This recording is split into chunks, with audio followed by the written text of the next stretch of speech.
Good morning बच्चों, कैसे हैं सभी लोग? अच्छे हैं? चलिए, बहुत अच्छी बात है। तो हमने कल क्या पढ़ा था? हमने पढ़ा था अभाज्य गुणनखंड से लघुत्तम समाप्तवर्तक और महत्तम समाप्तवर्तक किन्हीं भी संख्याओं का कैसे निकालते हैं। ठीक है, उसके बाद हमने क्या पढ़ा?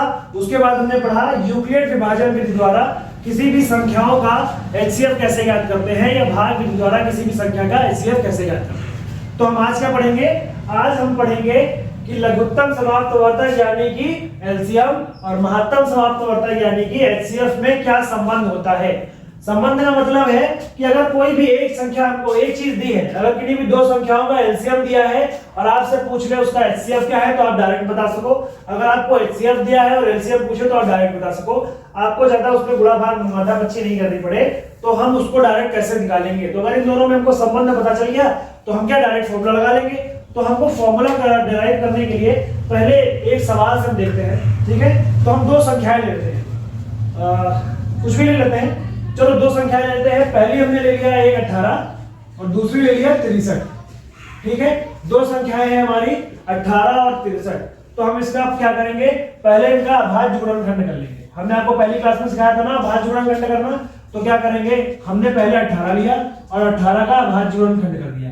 अभाज्य गुणनखंड कैसे करते हैं? सबसे पहले हम लेते हैं यहाँ पर इकाई के स्थान पर जो हमारा है, अगर वह सम संख्या है तो वह 2 से कट जाएगा। अगर वह सम संख्या नहीं है, विषम संख्या है या अभाज्य संख्या है, तो वो कभी भी आपका 2 से नहीं कटेगा। तो ये क्या होगा? 2 से आपका कट जाएगा, तो 2 9 18 हो जाएगा। फिर 3 से काटेंगे तो 3 3 9 हो जाएगा। फिर 3 से काटेंगे तो 3 1 3 आ जाएगा। जब हमारा 1 आ जाएगा तो इसको हम वहीं पे छोड़ देंगे, मतलब कि हमारे अभाज्य गुणनखंड हो गए। इतना समझ आ गया? इसके बाद हम करते हैं 63 के अभाज्य गुणनखंड। जब आप 63 का अभाज्य गुणनखंड करोगे तो क्या आएगा? अब देखो यहाँ इकाई के स्थान पे क्या आ गया? विषम संख्या आ गया। तो ये 2 से आपका नहीं कटेगा, है ना? वही बात आ गई ना? तो क्या करेंगे? इसको हम 3 से काटेंगे। 3 दूनी कितना होता है? 6। तो 3 दूना 6, 3 1 3। अब 27 यहाँ 1 है, ये भी आपका क्या है? ये भी क्या है आपका? ये आपकी है विषम संख्या। एक भी तो विषम संख्या ही होगी, तो क्योंकि 2 से नहीं कटेगी तो क्या होगा? ये फिर से 3 से कटेगा। 3 7 21। फिर ये 7 जो है आपका वो अभाज्य संख्या यानी कि प्राइम नंबर है, जो हमने आपको पहले पढ़ाया था। तो 7 से कटेगा। 7 1 7, 7 1 7 हो गया। फिर से 1 आ गया, तो हमारा यहीं पे अभाज्य गुणनखंड हो गए। अब हम आगे बढ़ेंगे, क्या करेंगे? यहाँ पर लिखेंगे 18 और उसके आगे जो हमने इसके अभाज्य गुणनखंड बनाए हैं वो लिखेंगे 2 गुणे 3 गुणे 3, 2 गुणे 3 गुणे 3। ये हमारे 18 के अभाज्य गुणनखंड है। ठीक है, उसके बाद 63 का लिखेंगे। 63 का हमने लिखा।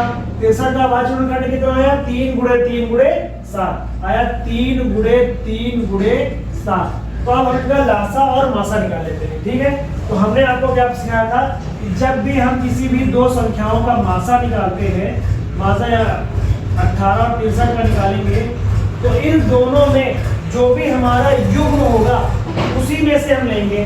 तो हमारा पहला युग्म कौन सा बनना है? एक युग्म तो ये बनना है, तो इस युग्म से 1 3 हमारा आ जाएगा। और दूसरा युग्म ये बन रहा है हमारा। ठीक, एक युग्म ये बनना है, तो दोनों युग्म से 1 1 3 आ जाएगा। बाकी जो अकेले रह जाएंगे उनको हम छोड़ देंगे। तो हमारा 3 गुणे 3 आया, तो 3 3 कितना हो गया? 9। तो 18 और 63 का मासा कितना आ गया? 9 आ गया। उसके बाद हम लासा निकालेंगे इनका। तो लासा जब निकालोगे 18 और 63 का, तो क्या करेंगे?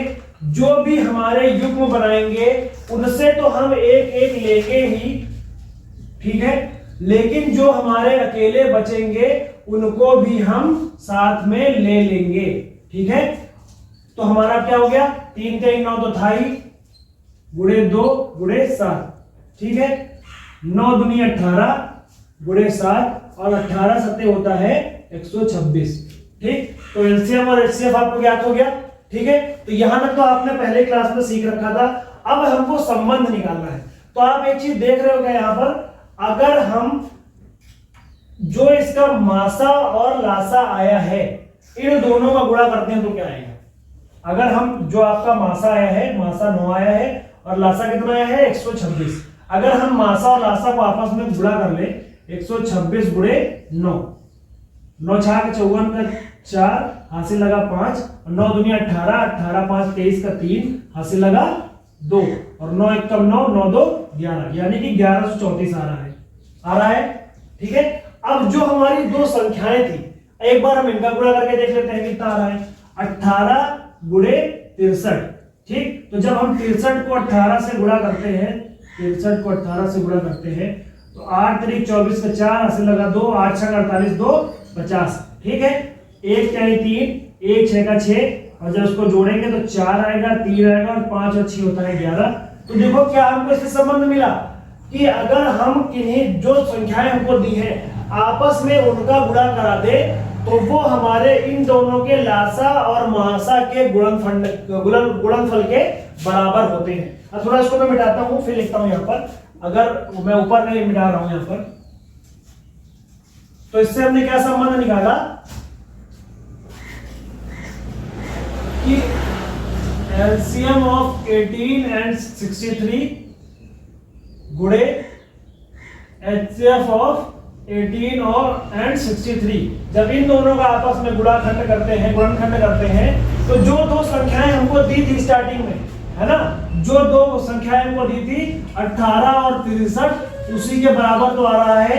जब इन दोनों का हमने गुणनखंड किया तो कितना आया 1134 और जब इन दोनों का गुणनखंड किया था तो कितना आया था 1134। तो इससे हमको क्या संबंध मिला, इससे हमको क्या संबंध मिला, इसको मिटा देते हैं हम। तो हमको इससे क्या संबंध मिल गया कि अगर किन्हीं दो संख्या, मान लो वो संख्या a और b है, तो अगर उन दोनों का एलसीएम है, एलसीएम हमारा है a, b का एलसीएम कुछ है और उसका एचसीएफ है कुछ a, b, तो हम a और b को गुणा कर देंगे तो हमारा निकल आएगा।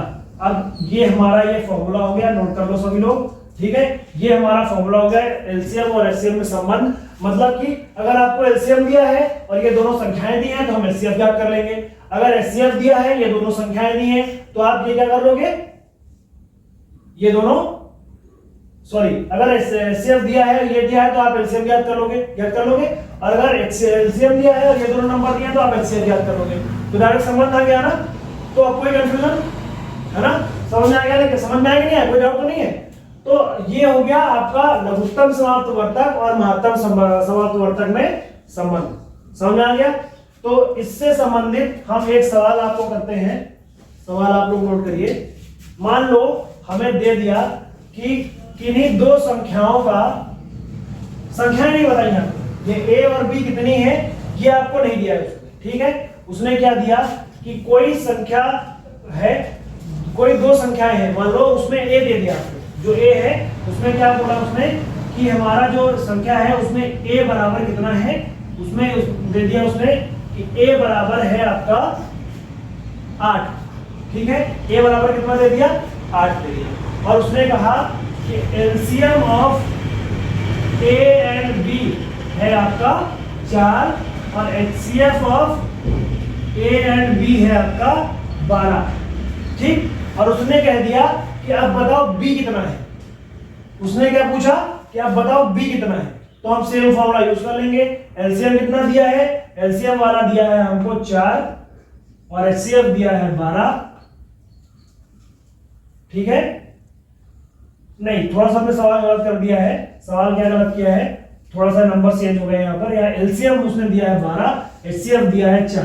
ठीक है, तो क्या किया इसमें हमने, एलसीएम दिया है 12, एचसीएफ दिया है 4 और क्या होगा यहाँ पर a बराबर कितना है 8 और हमको b निकालना है। तो क्या करेंगे, अब देखो b को यहीं रखा, 12 चौक 48 हो गया और ये हमारा क्या हो गया 8। तो 8 एकम 8, 8 छक 48, तो b बराबर कितना आ गया 6। समझ में आ गया इतना। तो उम्मीद है आपको समझ में आ गया होगा कि अगर एलसीएम और एचसीएफ में आपको संबंध निकालना है तो आप कैसे निकालोगे। ठीक है, तो आज की क्लास में बस इतना ही। तब तक के लिए आप लोग इससे संबंधित कम से कम 10 से 15 सवाल जरूर लगाइएगा, जिससे कि ये टॉपिक भी आपका क्लियर हो जाए। ठीक है, तो अगर कोई दिक्कत आती है तो कमेंट जरूर करिएगा, जिससे कि आपको उसका सॉल्यूशन मिल जाए। तो आज की क्लास में बस इतना ही।